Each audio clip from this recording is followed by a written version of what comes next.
반갑습니다. 저만 반갑군요. 예, 제가 마치 이게 하나교회 전당대회에 온 것 같아가지고 느낌이 아주 좋습니다.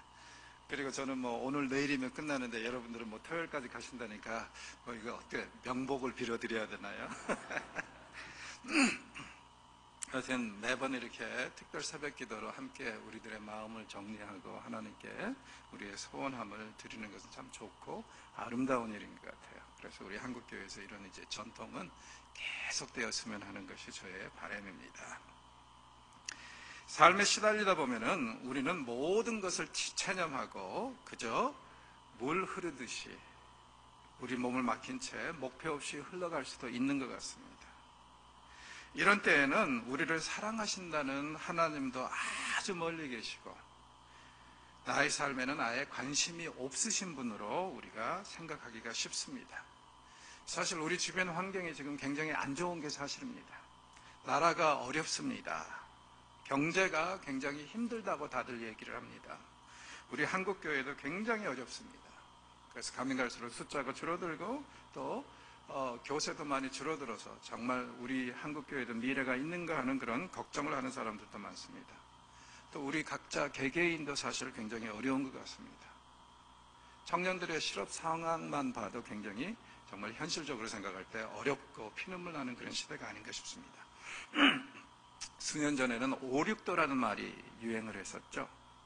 56세에도 일을 하면 도둑놈이다. 그 정도로 조기 은퇴가 많았다는 거죠. 그러더니 4.5정이라는 말이 또 나오더라고요. 45세에 정년 퇴직. 그러더니 38선이라는 말이 나왔어요. 어느 힘들게 공부해가지고 직장을 구하면은 그 같은 직장에서 38세를 넘기기가 어렵다. 그러더니 지난 한 15년 동안은요, 이 말이 아직도 계속 우리 주변에 있는 것 같아요. 이태백. 20대의 태반이 백수다. 우리 이 아픈 상황을 지금 이렇게 보여주고 있고, 게다가 요즘에는 임금 피크제라고 그래가지고 설령 직장을 오래 다닌다고 해도 이제는 봉급이 깎이기가 일수가 되어버렸습니다. 여러분, 이런 상황에서 우리는 세상을 비관할 수 있습니다. 그러나 제가 부탁드리고 싶은 것은 비관을 하시더라도 일단 제 설교가 끝난 다음에 비관하십시오. 아시겠죠? 그전에는 비관하시면 안 됩니다. 자, 이사야서 40장은 이런 우리에게 우리 마음에 새겨진 하나님의 모습을 성경이 제시하는 하나님의 모습과 좀 비교해 보라고 합니다. 즉 다시 말해서 정말 여러분들이 이번 주에 주의 길을 위해서 이렇게 예비하기 위해서 모이셨는데 과연 여러분이 어떤 주님을 사모하고 어떤 주님을 지금 주님의 길을 예비하고 있는지에 대해서 한번 곰곰이 생각해 보라는 거예요. 왜냐하면 우리가 알고 있는 그리고 우리가 예비하고 있는 그 주님이 어떤 분인가에 의해서 우리의 삶이 달라지고 더 나아가서 우리가 안고 있는 이 문제들의 해결책이 바로 우리가 이해하는 그 하나님에서 비롯될 수 있기 때문에 그렇습니다. 자, 40장 전체를 한마디로 요약하면 이렇게 얘기할 수 있습니다. 모든 고통이 끝나고 이제는 좋은 날만 남았다. 모든 고통이 끝나고 이제는 좋은 날만 남았다. 자, 이 말씀이 선포되는 배경을 보면 더욱더 그렇습니다. 주전 586년에 하나님은 이 이스라엘 백성들을 바벨론으로 내치십니다. 이유는 뭐냐면은 모세가 율법을 선포하고 그 다음에 여호수아를 통해서 가나안 땅을 주신 다음에 계속 경건하고 거룩하게 살기를 바랬습니다. 그리고 선지자들도 보내고 또 이 제사장들도 주셔서 어떻게든지 제 문제 해결하면서 경건하게 살기를 바랐는데 이스라엘은 그렇게 하질 못했습니다. 그래서 결국에는 하나님이 참다 못해서 거의 한 900년, 800년 만에 이 백성을 내치신 것입니다. 그래서 586년에 바벨론으로 끌려가서 이스라엘 백성들은 거기서 살게 됐습니다. 세월이 지났습니다. 30-40년이 지났는데 이제는 슬슬 이 백성들이 좌절하기 시작합니다. 왜냐하면 원래는 선지자들이 바벨론으로 끌려갔다가 다시 돌아올 것이라고 그렇게 소망적인 메시지를 줬는데 삶에 시달리다 보니까 그리고 30년, 40년 동안 그것이 실현되지 않다 보니까 슬슬 지쳐가고 좌절해가고 더 나아가서 하나님께 실망하고 상처받기 시작한 것이죠. 이런 상황에서 이사야서 40장 1절은 어떻게 시작하죠? 위로하라, 위로하라, 내 백성을 위로하라. 분위기가 39장 마지막 부분에서 40장 1절에 들어오면서 너무 확연하게 바뀝니다. 그리고 이 말씀이 얼마나 긍정적으로 왔는지 우리 한번 생각을 해볼까요? 인류 최고의 굿뉴스가 무엇입니까, 여러분? 어서 말을 하세요. 하나님이 성육신하셔서, 예수님으로 성육신하셔서 이 땅에 오신 것이죠. 자, 그래서 우리는 이 날을 기념하면서 크리스마스라고 합니다. 자, 그런데 크리스마스 하면은 무엇이 생각나십니까? 이 서양에서는 크리스마스 하면은 대부분의 사람들이 생각나는 게 뭐냐면은 선물이에요. 왜냐하면은 서양에서는 1년에 딱 한 번 사랑하는 자들에게, 고마운 분들에게 선물을 하는데 크리스마스 때 하거든요. 근데 우리는 추석 때 하고 또 설날 때 하고 그러니까 좀 다르죠. 그래서 서양 사람들한테 물어보면 크리스마스 하면은 다들 선물 얘기를 합니다. 자, 선물. 그 다음에 또 무엇이 생각납니까? 저는 핸델의 오라토리오 메시아. 저는 11월 1일부터 항상 제 연구실에서 이것을 CD가 이제 2개로 되어 있는 것을요 계속 하루에 한 번씩은 들어요.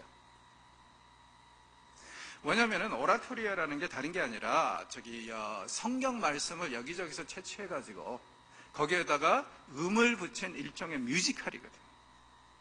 근데 이 핸델의 메시아는 예수님의 일대기를, 예언에서부터 쭉 승천할 때까지를 일대기를 묘사를 해놓은 것으로서 제가 볼 때는요 제일 좋은 게 뭐냐면 아무리 들어도 질리질 않아요.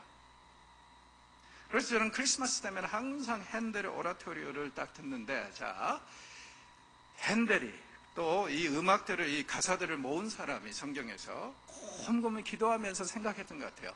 인류 최고의 파격적인 굿뉴스를 선포하는데 과연 성경에서 어떤 말씀이 가장 그 역할을 잘할까?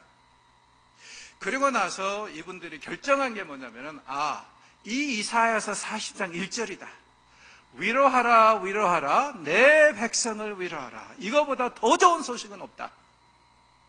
그래서 이제 핸델의 오라토리오를 딱 들어보시면은요, 처음에 간주가 나간 다음에 남자 솔로가 나와가지고 제일 먼저 딱 때리는 게 바로 이 이사야서 40장 1절입니다.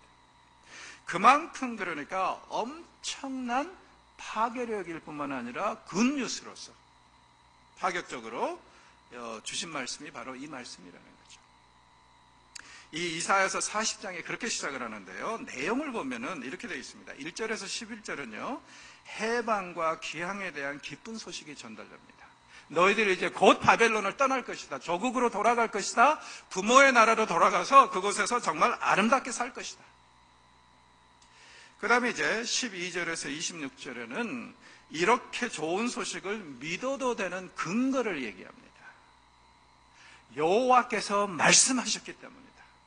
하나님이 이렇게 하실 것이라고 이미 오래전부터 말씀하셨고, 더 나아가서 그분이 다시 너희들이 바벨론에서 유다까지 돌아가는 그 1500km의 장장 광야길을 주께서 양떼를 인도하는 목자처럼 너희들의 길을 인도하실 것이다. 그리고 그분이 말씀하셨기 때문에 믿어도 된다. 이렇게 얘기합니다. 그리고 이제 오늘 우리가 읽었던 27절에서 31절은요. 이렇게 권면하고 도전하는데도 사람들이 잘 믿지를 못합니다. 왜? 너무 현실에 찌들려 있고 너무 그 삶의 무게가 헤비하기 때문에 도저히 이런 말씀을 믿을 만한 상황이 못 된 거예요. 그래서 그들이 당면하고 있는 가장 큰 현실적인 문제에 대해서 하나님께서 또 권면하고 계십니다. 자, 우리는 이런 이사야서 40장의 9절을 바탕으로 해서 12절 이후를 함께 묵상해 보고자 합니다. 이 부분이 우리에게 강조하는 것은 이런 원리입니다. 하나님이 어떤 분이신지를 알게 되면 우리의 모든 문제가 다 아무것도 아니다. 우리가 예비하고 있는 그 하나님이 어떤 분인가를 알고 나면 우리가 안고 있는 모든 기도 제목은 없는 것과 같더라. 그 얘기예요. 자, 먼저 12절에서 14절을 보면은 하나님은 어떤 분이신가를 두 가지로 표현합니다. 첫째는요, 하나님의 통치 능력과 창조 능력으로 이렇게 두 가지로 표현을 하는데요.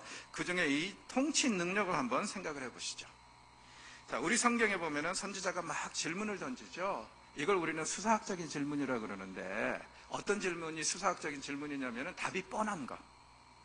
자, 목사님이 뭐에 대해서 물어볼 때 교회에서는 딱 세 가지만 알면 돼요. 답은 주로 뭐겠어요? 첫째는 예수님, 둘째는 아니면은 하나님, 그 다음에 아니면 교회. 이 세 개만 알면 한 90%는 맞아요. 그렇죠?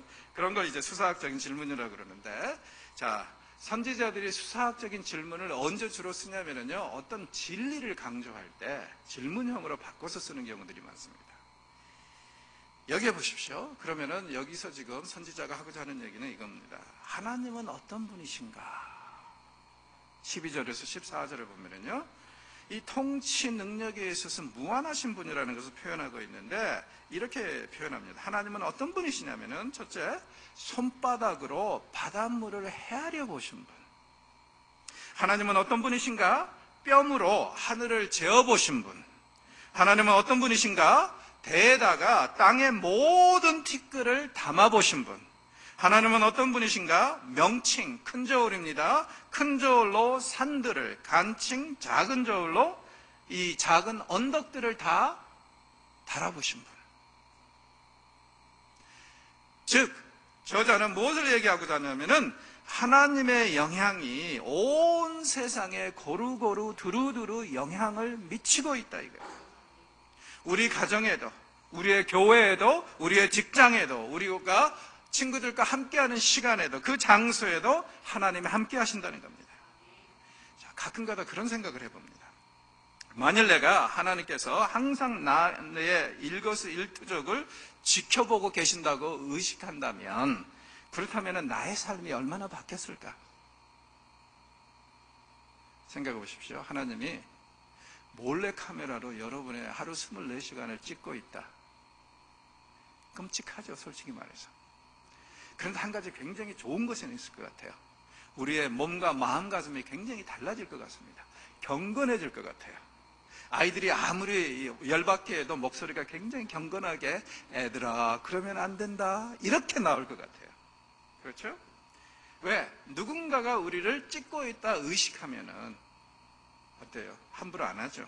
자, 그런데 이사야 선지자는요, 사실은 하나님이 몰래 카메라로 세상 모든 구석구석을 찍고 계신다고 얘기합니다. 별로 반가우시질 않는군요. 자, 통치 능력에 말씀하신 선지자는 이번에는 하나님의 창조 능력에 대해서 13절에서 14절 통해서 말씀하십니다. 역시 수사학적인 질문을 통해서 증언하고 있습니다. 자, 그 아무도 여호와의 영 혹은 신을 지도한 적이 없다. 그 아무도 하나님의 모사가 되어서 그를 가르친 적이 없다. 그 아무도 여호와께 조언을 하지 않았다. 그 아무도 하나님께 교훈을 주지 않았다. 그 아무도 여호와께 정의를 가르치지 않았다. 이게 무슨 뜻이냐면은 하나님의 천지를 창조하시고 운영하시는 일에 있어서 그 누구도 하나님께 도움이 된 자가 없다는 거예요.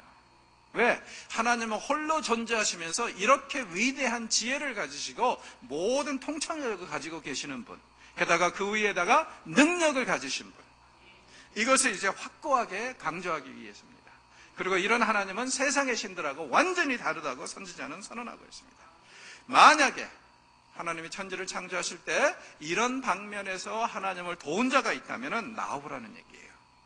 말해보라. 하나님은 혼자 존재하시는 분이고 능력면에서 동등한 자가 없다는 것을 이렇게 표현하고 있습니다. 자, 그러므로 선지자는 이렇게 해요. 하나님은 통치 능력에서, 창조 능력에서 비교할 자가 없다고 선언한 다음에 두 번째로요, 15절에서 17절을 보니까 우리에게는 이런 분이 계시기에 우리가 당면한 문제는 아주 작은 것에 불과하다고 얘기합니다. 이런 하나님이 우리와 함께 하시기 때문에 우리가 당면한 문제는 아무것도 아니다. 자, 생각해 보십시오. 지금 바벨론으로 끌려와가지고 강제로 포로 생활을 하고 있습니다. 그들을 억압하고 강제로 끌어온 사람들이 바벨론 사람들이에요. 그들은 지금 조국으로 돌아가고 싶어도 돌아가지 못합니다. 이런 바벨론이 성경에 보면은요, 이스라엘을, 주의 백성을 괴롭히는 열방의 대명사로 나옵니다. 자, 그런데 본문을 보면은 이런 열방, 이스라엘을 괴롭히고 그렇게 주의 백성들을 괴롭히는 열방이 어떻게 표현되고 있는가를 한번 보십시오. 너희들을 그렇게 두렵게 하고 떨게 하는 그 바벨론이, 열방이 뭐와 같다고요? 양동이에 떨어지는 한 방울의 물, 저울에 묻은 티끌, 저울을 움직이는커녕 저울에 딱 붙어 있어요. 표시도 안 나요. 눈금에도 나타나지 않습니다. 떠오르는 먼지꽃. 이게 뭐냐면요, 여러분, 여름에 땅이 한참 바싹 말랐을 때 먼지 나지 말라고 물 뿌려 보신 적 있어요? 자, 그런데 여러분의 관찰력이 있으면요, 그 물을 뿌릴 때 가만히 보시면 물방울 한 방울의 무게를 못 이겨서 피어오르는 먼지꽃이 있습니다. 이사야는 이렇게 표현하고 있어요. 너희들이 그렇게 두려워하는 그 이슈가, 그 문제가 뭐와 같다? 한 방울의 물방울의 무게를 이기지 못해서 피어오르는 먼지꽃과 같다. 자, 이런 비유를 12절에서 14절이 전한 하나님의 모습과 비교해 봅시다. 자, 하나님은 세상의 모든 바닷물을 손바닥에 재어보신 분이라고 그랬어요. 자, 이런 분에게 양동이에 떨어지는 한 방울의 물은 문제가 될까요? 안 될까요? 위에서 하나님은요, 온 세상의 산들을 저울로 다 재어보신 분이라고 그랬어요. 그런데 이런 분에게 무게는커녕 아예 저울에 붙어있는 티끌은 문제가 될까요? 안 될까요?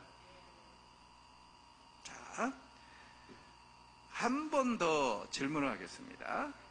하나님은 대로 세상의 모든 티끌을 다 재어보신 분입니다. 그런 분에게 한 방울의 물의 무게를 이기지 못해서 피어오르는 먼지꽃은 문제가 될까요? 안 될까요? 안 되겠죠? 여러분, 세상의 모든 문제가 이렇다는 거예요. 인간인 우리에게는 큰 문제가 될 수밖에 없지만 하나님께는요, 마치 없는 것과 같더라. 그런데 중요한 것은 뭐냐면요, 그 하나님의 능력을 고백하는 우리에게도 문제가 될 수가 없다는 거예요. 왜?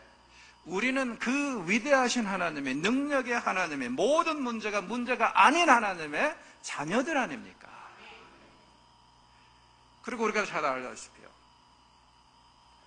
부모의 능력은 자식의 능력 아닌가요? 물론 여러분의 꿈은 다 여러분의 부모가 건물 주고 재벌이기를 바라시죠? 얼마 전에 초딩들한테 저기 썰매를 해봤다 그래요. 너희들의 부모가 어떤 모습이면 제일 좋겠네. 그랬더니 다들 하는 얘기가 재벌이었으면 좋겠다. 왜? 그럼 자기네들이 마음껏 쓸 수 있다 이거죠. 자, 그렇습니다. 부모들의 능력은 그 자식들의 능력. 그렇다면 여러분, 위대하고 능력이 있으신 그 하나님의 능력은 우리 거 되는 거 아닙니까? 맞죠? 설령 여러분이 불신자라 이런 걸 믿을 수가 없어서 의심한다 할지라도 한 가지 확실한 것은 뭐냐면요, 우리의 믿음이 자람에 따라 우리가 당면하는 문제의 사이즈도 작아지는 것 같아요. 저희는 굉장히 좀 생산적인 삶을 살았습니다. 저하고 제 아내가 신대원 다닐 때 애가 셋이 나왔어요. 1년 반 사이에. 그래서 제 별명이 능력의 종이었고, 제 아내 이름은 이제 우민인데 사람들이 빗대가지고 원도우민이라고 그랬어요. 우리가 이렇게 애를 셋을 키운다는 소식을 친구가 사역하는 그 교회의 집사님이 알게 됐는데, 이분도 쌍둥이의 중에 언니였어요. 근데 이제 우리는 지금 1년 반 사이에 셋이 나왔다는 게 뭐냐면 쌍둥이가 나왔고요, 여자애들이. 그 다음에 18개월 후에 남자애가 나왔거든요. 그러니까 1년 반 사이 평균 6개월에 하나씩 나오니까. 게다가 둘 다 신대원생들이고. 이 능력의 종이 괜히 능력의 종이 아닙니다. 그래서 이제 이런 상황을 듣고는 너무 힘들겠다 해가지고 자기 이제 친정 어머니도 집에 계시고 또 이분은 이제 의사 부인이셨는데 일을 안 하시니까 일주일에 한 번씩 애를 봐줄 테니까 데려오라고 그러더라고요. 그래서 이제 두 사람이 좀 시간 좀 갖고 그 다음에 저녁에 데려가라. 그래서 이제 한 학기 동안요, 수요일 날 아침에 데려다 놓고 오후 한 5시쯤에 이제 애를 픽업하러 가서 애들을 셋을. 자, 그런 상황인데 애들이 그 집을 한번 갔다 오더니 그 다음에는 안 가겠다는 거예요. 왜? 그랬더니 그 집에는 굉장히 큰 페르시아 고양이라고요. 사자새끼까지 큰 털이 부한 고양이였는데 이게 자기네들 노려보니까 안 가겠다는 거예요. 근데 이때쯤이면 이제 우리 아이들이 이제 하나는 기어다니고 있었거든요. 그래서 얘가 이제 더듬더듬 하면서 이제 뭐 그런 데는 안 가겠다. 이런 식으로 이제 경험을 한 것 같아요. 하여튼 큰 애들은 그랬어요. 근데 이제 일단은 괜찮다. 엄마 아빠가 가면 된다 해가지고 이제 데려갔어요. 그래서 이제 거기서 한 학기를 지냈는데 그 다음에 이제 한 2년 정도를 안 가다가 우연히 이제 그 집을 또 가게 됐었어요. 근데 역시 이번에도 그 고양이에 대한 추억이 있으니까 안 가겠다는 거예요. 그 무서운 고양이. 그래서 괜찮아. 엄마 아빠하고 같이 가니까 괜찮아 해가지고 갔어요. 근데 그 리빙룸에 보니까 고양이가 아직도 그 뚱뚱한 애가 똑같은 사이즈로 있어요. 그런데 이번에 애들이 리빙룸에 들어오자마자 좀 헷갈리기 시작합니다. 그랬더니 뭐라 그러냐면 딱 이래요. 아빠, 고양이가 왜 작아졌어? 그러니까 뭐냐면요, 이게 고양이 사이즈는 안 변했는데 이 아이들 입장에서는 고양이가 작아진 거예요. 이유가 뭐냐면 지난 2년 동안 부쩍 컸잖아요. 그러니까 예전에는 이렇게 커 보이던 고양이가 이제는 작아 보여요. 그래서 좀 있으니까는 고양이 가서 만지기도 하고 그러더라고요. 그전에는 완전히 공포의 존재예요. 저는 그걸 보면서 그런 생각을 하게 됐어요. 이게 우리의 신앙과 우리의 삶과 우리의 뭐 문제거리 이런 것들과 같은가, 것이 아닌가 생각한 거예요. 왜냐하면 우리가 신앙이 성장해 감에 따라서 어떻게 보면은 우리가 당면하는 문제들이 어때요? 사이즈들이 점차적으로 줄어드는 거 아닐까요? 우리가 성장하기 때문에.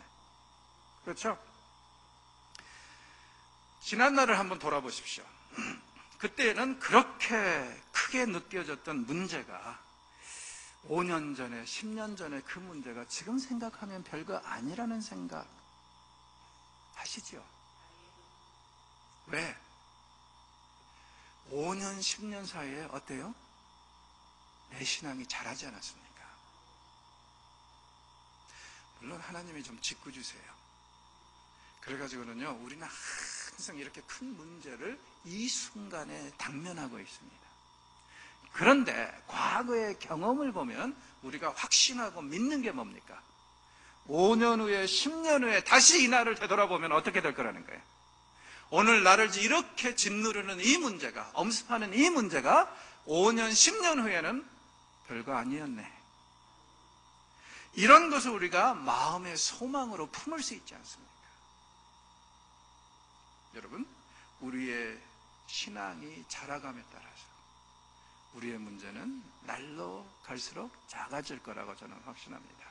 그러나 오늘 이 순간에 아무리 힘든 문제를 할지라도 기억하십시오. 5년 후, 10년 후에는 내 신앙이 자라감에 따라서 또 별거 아니었네. 이런 추억이 생길 거라는 거. 그리고 또 혹시 이런 경험 해보셨습니까? 그때는, 일을 당했을 때는요, 하나님을 너무너무 원망했어요. 속상해서. 어찌 이러실 수 있습니까? 그런데 이제 와서는 그 원망이 찬양으로 변하고 감사로 변하는 그런 경험 해보셨어요? 딱 한 번만 해보셨군요. 저희가 쌍둥이에 연년생이 있었다고 그랬잖아요. 생각해 보십시오. 평균 6개월에 하나입니다. 게다가 저희는 캐나다로, 제가 이제 중2 때 이민을 갔고요. 제 아내는 고1 때 캐나다로 이민을 가서 거기서 만나서 결혼하고 미국으로 유학 간 상태예요. 그래서 저희는 친가 처가가 다 캐나다에 계시고 우리 둘만 유학 가서 둘이 공부하면서 애들을 키웠어요. 얼마나 힘들어요. 쌍둥이가 태어날 때는 그래도 좀 괜찮았어요. 그런데 얼마 후에 셋째가 임신됐다는 얘기를 듣고 제 아내가 울더라고. 저는 죄인이라 한마디도 못하고. 그런 상황에서 자기 이제 공부를 그만둬야 되나. 둘 키우는데도 너무 힘들어 죽겠는데 또 셋째를 또 함께 키워야 된다. 그래서 우리 애들은요, 셋이 한꺼번에 우유 먹고 자랐어요. 그런 상황에 딱 처하니까 하나님 어찌 이러실 수 있냐고 제 아내가 막 이렇게 속상해하고 울더라고요. 세월이 지났습니다. 제가 우리 아이들하고 아내 데리고 97년도에 한국에 들어왔어요. 그래서 이제 지금 있는 학교에서 계속 교수를 하고 있는데 들어와서 한 6년 있다가 제 아내하고 제 이 아이들은 다시 해외로 나가고 그러면서 이제 제가 제 아내한테 그랬었죠. 당신도 아무래도 이제 석사까지 했었는데 이제부터는 아이들 키우면서 박사해라. 내가 이 뒷바라지 할 테니까. 그렇게 해서 이제 나갔는데 나가서 이제 일단 학교 생활을 하고 생활을 해보니까 한 1, 2년 지나니까 그런 얘기를 하더라고요. 여보 기억나요?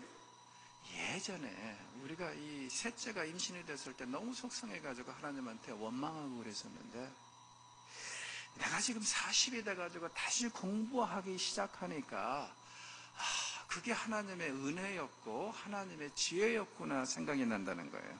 그래서 왜 그렇게 됐냐 그랬더니 하는 얘기가 이 애 셋이 연년생으로 이렇게 지나가니까는 첫째는요 자기네들끼리 이렇게 이 친구가 되고 지나가니까는 티네이저 시간이 너무 순조롭게 간 거예요. 문제도 안 일으키고. 더 나아가서 이 세 아이가 한꺼번에 지나가니까 자기가 다시 공부할 수 있고 사회생활을 하기가 굉장히 빨라졌다는 거죠. 근데 예를 들어서 3년 사이로 띄엄띄엄 왔다가는 15년이면 죽음이잖아요. 5년씩 띄엄띄엄 오면. 그래서 이런 것을 보니까 하나님이 자기에게 공부를 시키고 또 이렇게 사회생활을 할 수 있도록 아예 알아서 그렇게 해주신 것 같다고. 그러면서 하는 얘기가 그때의 그 원망이 이제는 정말 마음속에서 우러나는 찬송과 감사가 되었다는 거예요. 여러분, 이런 경험, 예전에는 그렇게 서운했는데, 예전에는 어찌 이러실 수 있냐고 그랬는데, 오늘 이 순간에는 감사와 찬송으로 변하는, 하나님의 지혜였고, 하나님의 은혜였구나 하는 그런 경험 여러분, 한두 번만 하시면, 그다음부터 신앙생활이 너무너무 쉬워집니다. 믿는 구석이 생기거든요. 아무리 이해하려고 해도 이해가 안 될 때, 그때 믿는 구석이 있어요. 5년 후, 10년 후, 20년 후에 이 날을 되돌아보면은 이것도 하나님의 간섭이셨고, 이것도 하나님의 지혜였다고, 이것도 하나님의 은혜였다고 고백할 날이 올 거라는 소망이 있지 않습니까? 그러면은 신앙이 굉장히 쉬워지는 거예요. 여러분, 도저히 이해 못할 어려운 일을 당할 때 이해하려고 생각하지 마십시오. 이해 안 됩니다. 머리만 빠개질 뿐 이해는 안 돼요. 그럴 땐 어떻게 해야 되죠? 그냥 한 세상 가라시구려. 그렇죠? 그렇게 하면 됩니다. 왜? 우리에게는 믿는 구석이 있으니까. 그리고 이제 15절에서 17절의 구조를 한번 보면 좋겠습니다.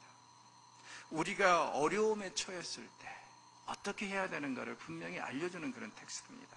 자, 15절을 보면은요, 이스라엘이 그렇게 두려워하는 열방 바벨론은 뭐와 같다고요? 양동이에 떨어지는 한 방울의 물과 같을 뿐이다.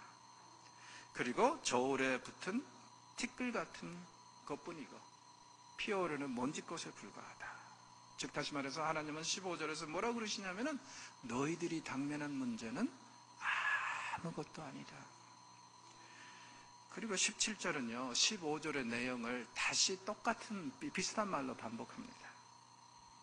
하나님께는 이 모든 열방이 아무것도 아니라는 거예요. 그들을 없는 것 같이 빈 것 같이 여기신다고 얘기합니다. 다시 한번 강조하는 게 뭐예요?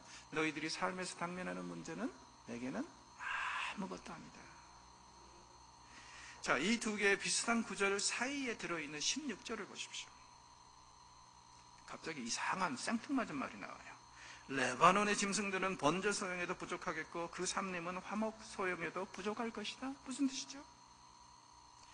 하나님이 어떤 분이신가를 알고 나면 그분을 예배하는 것 외에는 우리가 무엇을 더 할 수 있겠습니까? 솔직히 말해서 이사야 선지자 시대에 가장 울창하게 우거진 숲으로 유명했던 레바논의 모든 짐승들을 번제로 삼아도 결코 하나님께 충분히 예배드렸다고 할 수 없을 정도로 위대하신 분이 하나님이라는 거예요. 레바논의 그 울창한 삼림을 다 조각내가지고 장작개비 삼아서 하나님께 수많은 제물을 드리고 또 드려도 결코 우리는 충분히 드렸다 할 수 없을 정도로 위대하신 분이라는 겁니다. 다시 말해서 여러분, 우리가 곤경에 처하고 힘들고 어려울 때 우리가 할 수 있는 유일한 것이고 가장 능력이 있는 파워풀한 것은 뭐냐면은 하나님을 경배하고 찬양하는 것입니다. 왜요? 우리는 연약하고 우리는 힘이 없지만 우리의 모든 문제를 해결하실 수 있는 그분을 찬양하고 그분을 경배하는 것은 우리가 할 수 있는데 사실은 이것이 가장 위대하고 능력 있고 확실한 거라는 거죠. 솔직히 말해서 생각해 보십시오. 우리가 문제에 대해서 걱정한다고 해서 문제가 해결이 됩니까? 염려한다고 해서 문제 해결되나요? 만약에 그렇게 해서 문제를 해결할 것 같으면요, 저는 분명히 선언하는데 제 키가 이미 1m 80이 넘었을 겁니다. 저는 7남매의 막내인데 우리 형들을 보고 누나들을 보니까 키 크기가 틀렸더라고요. 그래서 이제 아예 생각하기를 내가 키가 작을 것 같은데 그러면은 이 세를 위해서 할 수 있는 게 뭘까 생각하다가 주님, 키 큰 여자를 아내로 주시옵소서. 그래서 중2학년 때부터, 중학교 때부터 계속 키 큰 여자를 놓고 기도했어요. 제가 영빨이 좀 됩니다. 제 아내가 1m 74예요. 그러니까 저희는 이렇게 뼈 안으면은요, 제 팔이 제 아내의 허리로 가고, 제 아내의 팔이 제 어깨로 와요.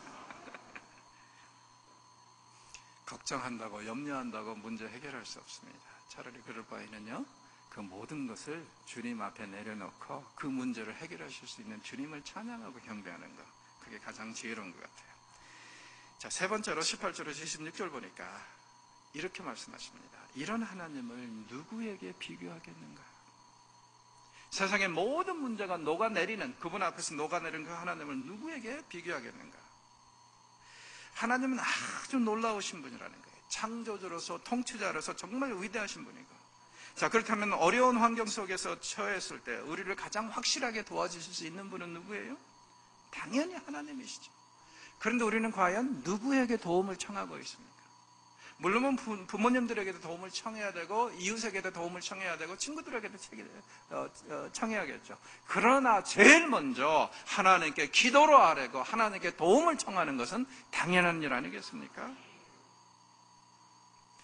지금 여러분의 마음속에 새겨진 하나님의 모습을 한번 생각해 보십시오. 그분은 어떤 분이십니까? 여러분은 지금 어떤 하나님의 길을 예비하고 계십니까? 혹시 제한된 하나님은 아니십니까? 어떠한 목사님이나 책이나 신학교 교수가 그려준 어떤 신학 박스에 들어가 있는 하나님은 아니십니까? 나의 이성과 논리에 의해서 정의돼 버린 하나님은 아니십니까? 우주의 창조주이실지는 몰라도 나의 삶하고는 별로 상관이 없는 분은 아니십니까? 저는 여러분에게 이렇게 질문하고 싶습니다. 여러분의 하나님은 얼마나 크십니까?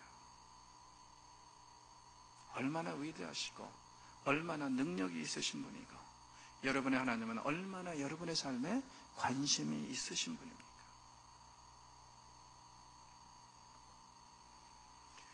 제가 캐나다에서 고등학교를 다닐 때 가끔 가다가 친구들하고 뉴욕까지 운전해가지고 내려가서 주말이면 쇼핑하고 놀다가 온 적이 있었어요.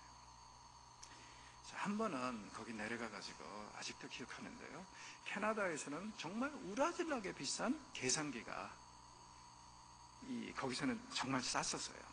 이제 아직도 모델을 기억합니다. 계산기 하면은 외국에서는 이제 텍사스 인스트루먼트라고 그래가지고 TI인데 58C라고 해가지고 이게 이제 특징이 뭐냐면은요, 인류 최초의 프로그래머블 캘큘레이터라고 그래가지고 이 공식을 집어넣고요, 숫자를 X, Y를 대입하면은 그냥 결과가 딱딱딱딱 나오는 거. 제가 이제 원래 공돌이였거든요. 근데 이제 고등학교 때도 수학을 굉장히 좋아하고 이래가지고요, 친구들하고 이렇게 내려갔다가 이게 이제 70년대 말이니까, 후반이니까, 그 당시에 미화 $100면 엄청 큰 거죠. 그 액을 쓰고 이걸 하여튼 사가지고 왔어요. 우리 학교에 저밖에 없었어요. 그래가지고 이거 가지고 이제 물리학 시간에 신나가지고 X, Y를 뭐 대입하고 뭐 해가지고 이렇게 막 파해내고 이제 계산이 나오고 그러는 걸 이제 하고 있는데, 저희 물리학 선생이 또 저를 굉장히 좋아해 주셨는데 이분도 이게 없는 거예요. 그래서 학생이 어느 날 이 고급 계산기를 가져와가지고 클래스에서 때리고 있으니까 너무 부러운 거죠. 그러면서 딱 한마디 물어보시더라고요. 너 그거 기능 다 쓸 줄 알아? 그래서 웃으면서 지금 배워가고 있습니다 그랬죠. 근데 해보니까 너무 좋네요 했더니 그분이 그런 말씀을 하셨는데, 나중에 이게 제가 인생에 어떻게 보면 하나의 교훈이 될 줄은 전혀 몰랐죠. 뭐라 그러시냐면은, 너 기억해라. 기계라는 것은 그 사용자의 능력에 의해서 그 한계가 정해진다. 그리고 당시에는 뭐 그런가 보다 했죠. 근데 두고두고 생각해보면 그게 맞아요. 진리예요. 여러분은 최신형 펜티엄 컴퓨터 가지고 뭐 하세요, 집에서? 최신형 스마트폰 가지고 뭐 하세요? 그저 인터넷 서핑 좀 하고 앱 좀 이거저거 하고 그 정도로 끝나죠. 근데 여러분, 그런 생각 가슴에 손을 얹고 생각해보세요. 왠지 기계가 제대로 활용되지 않고 있다는 느낌? 그 똑같은 기계를 다른 사람들한테 주면은 이 사람들은 기가 막힌 일을 해낼 수 있다는 그 느낌? 그런 거 종종 가지시죠. 그런 것 같아요. 기계라는 것은 사용자의 능력에 의해서 한계가 정해지는 거 맞는 것 같아요. 여러분, 하나님을 기계에 비교하는 게 좀 뭐하긴 하지만, 왜 어떤 분에게 하나님은요, 무한한 능력의 하나님, 그리고 즉각 응답하시는 하나님인데, 왜 어떤 분에게는요, 아무리 시간이 지나도 전혀 냉담하고 응답 안 하시고 그냥 우중충충한 하나님이십니까? 왜 그렇죠? 하나님이 지금 달라서 그런가요? 그건 아니라고 생각합니다. 성경은 분명히 그분은 능력의 하나님이시라고 그럽니다. 그리고 성경은 하나님에 대해서 수많은 것을 말씀을 하시는데, 이런 것들을 우리가 생각하고 묵상하면서 정말 내가 믿고 고백하고 준비하는 하나님은 어떤 분인가를 좀 생각해 볼 필요가 있는 것 같습니다. 여러분의 하나님은 얼마나 크십니까? 이렇게 권면해도 백성들이 깨어나지 못해요. 그래서 28절에서 31절 우리가 읽은 부분은요, 이렇게 얘기를 하죠. 위와 같은 하나님을 섬기고 또 이 백성들을 무엇라 하는가, 여기에 대해서 얘기를 하는데, 28절을 요약하면 이거죠. 하나님은, 백성들이 이제 탄식하는 게 이겁니다. 하나님은 우리의 고통과 신음소리에 상관하지 않으시는 분이시다. 그 사람들은요, 선지자가 그렇게 하나님이 이렇게 위대하시고 너희들이 당면한 모든 문제가 없는 것과 같고, 너희들이 그렇게 걱정하는 열방이 심지어는 양동에 떨어지는 한 방울의 물과 같은데, 사실 그분은 온 세상의 바닷물을 손바닥에 헤아려 보신 분이다. 그러니 아무것도 문제가 안 된다, 이렇게 얘기를 해도 이 사람들은 냉담하는 거예요. 왜? 하나님이 그렇게 능력이 있으실지 몰라도 나하고는 상관없는 거예요. 내 기도는 쉽게 말해서 이런 거죠. 하나님이 이상하게 내 기도만 골라서 씹으신다. 우리의 신음소리에 상관하지 않으신다. 자, 여러분, 사실은 때로는 우리도 이들과 함께 이 음성으로, 같은 음성으로 탄식하지 않습니까? 하나님, 어찌하여 다른 사람들의 기도는 그렇게 잘 들어주시면서 유독 내 기도만 그렇게 씹으십니까? 그래서 여러분, 너무 기도 응답을 잘해 주신다는 간증도 함부로 하면 안 돼요. 왜? 응답받지 못하는 사람들은 너무 힘들거든요. 그러니까 이수에 대한 배려로 너무 그렇게 자랑질 좀 하지 마십시오. 그건 여러분과 하나님의 사이지. 왜냐면은요, 기도 응답받지 못하는 사람은 진짜 열받거든요. 상대적인 박탈감이 오거든요. 그렇죠? 만일 하나님이 정말 능력이 하나님이시고 우리를 무척 사랑하시기에 주님의 능력이 우리의 자력이 될 수 있다면 왜 이렇게 우리의 삶은 힘든 것일까? 삶은 둘째치고 기도하면 많은 것이 해결된다는데 왜 나의 기도는 응답되지 못하는 것일까? 특히 기도에서 문제를 해결했다는 사람들을 볼 때마다 위축되는 것이 우리의 현실입니다. 그런데 여러분, 성경에 보면은요, 왜 우리의 기도가 당장 이루어지지 않냐면은, 첫째는요, 때로는 이루어져서는 안 될 기도이기 때문에. 우리는 이것만 되면은 정말 좋을 것 같잖아요. 그런데 지혜로우신 하나님이 보니까 이 순간에 이걸 허락하시면 안 될 거라는 거예요, 나중에. 지금은 우리에게 약으로 보이지만 나중에 독이 될 수 있으니까. 이럴 경우에는 응답 안 하십니다. 때로는 지금이 적절한 때가 아니어서 응답 안 하실 때도 있어요. 응답을 해 주실 텐데 지금은 아니라는 거예요. 효과를 제대로 발휘하기 위해서는 얼마 후에, 먼 훗날, 아예 그냥 잊어버릴만 할 때 응답하실 수도 있다는 거죠. 그러니 여러분, 우리가 신앙생활에서 기억해야 될 게 이겁니다. 때로는 하나님의 침묵도 응답이다. 침묵도 응답이다. 그리고 침묵도 응답이라고 받아들일 수 있는 가장 좋은 기본적인 생각은 뭐라고요? 믿는 구석. 그러니까 예전에도 이런 경험 했는데, 원망했는데 바뀐 그런 경험을 생각하면서 오늘 이 순간에 이 어려움을 언젠가는 되돌아보면서 감사할 날이 올 것이라는 그 믿는 구석. 그래서 생각하시면 됩니다. 또 한 가지요. 왜 하나님이 응답을 안 하실 수 있냐면요, 이것 때문에 그럴 수도 있는 것 같아요. 우리의 기도의 초점에 문제가 있기 때문에. 잘 생각해 보십시오. 본문은 분명히 얘기합니다. 하나님이 문제를 해결하시는 분이지 우리가 해결하는 자가 아니라는 거. 그러면은요, 여러분, 우리가 안고 있는 문제에 대해서, 고민거리에 대해서 그거 묵상하면서, 그거 괴로워하면서 기도할 필요 없어요. 그거 아예 십자가에 내려놓고 그 문제를 해결하실 수 있는 주님을 바라보십시오. 주님을 향해서 기도하시고 그 문제를 다스려달라고, 해결해 주시라고 그렇게 기도해야지, 그 문제 자체 가지고 고민하고 괴로워해봤자 문제 해결 안 된다고요. 그렇죠? 자, 그래서 우리가 지금 무엇을 위해서 어떻게 기도하고 있는가, 여기에 좀 곰곰한 묵상이 필요할 것 같습니다. 한번 이해가 잘 안 되시면은요, 자기 기도 세션을 녹화를 해보세요. 그래가지고 들어보시고 얼마만큼이 하나님의 보좌를 향한 기도인지, 그리고 얼마만큼이 자기 문제를 끌어안고 신음하고 괴로워하는 기도인지 분석해 보시고, 자기가 스스로 문제를 끌어안고 괴로워하고 힘들어하고 고민하는 기도는 정리해 버리시죠. 그리고 그럴 시간이 있으면은 그 문제를 해결하실 수 있는 하나님만 바라보십시오. 이게 우리가 필요한 그런 부분입니다. 자, 29절 이후로는요, 이런 잘못된 마음 자세를 교정하라고 권면합니다. 잘못된 마음 자세를 교정하면 내가 이렇게 하리라 하고 약속을 주시는데, 보니까 피곤한 자에게 능력을 주시고 무능한 자에게 힘을 더하시고 여호와를 앙망하는 자에게 새 힘을 주신다고 얘기합니다. 이건 하나님의 약속입니다. 우리의 모든 문제를 해결하실 수 있는 능력을 지니신 분이 분명히 그 문제를 해결해 주실 것이라는 약속입니다. 여러분, 무엇이 문제입니까?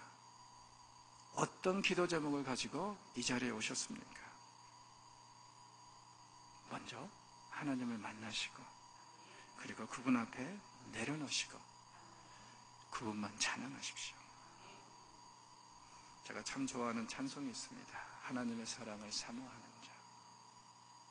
그 찬송 우리 함께 불러볼까요? 저는 노래를 부를 때마다 참 마음에 감동이 오는 게 이 가사 자체도 너무너무 좋은데 중간에 보면은 하나님이 이 인자한 기로서 우리에게 항상 귀를 기울여 주신다고 그러잖아요. 이게 무슨 뜻이에요? 우리의 가장 작은 신음소리도 놓치지 않는 하나님. 그런 분이 우리를 듣고 계시고 보고 계십니다. 함께 불러볼까요?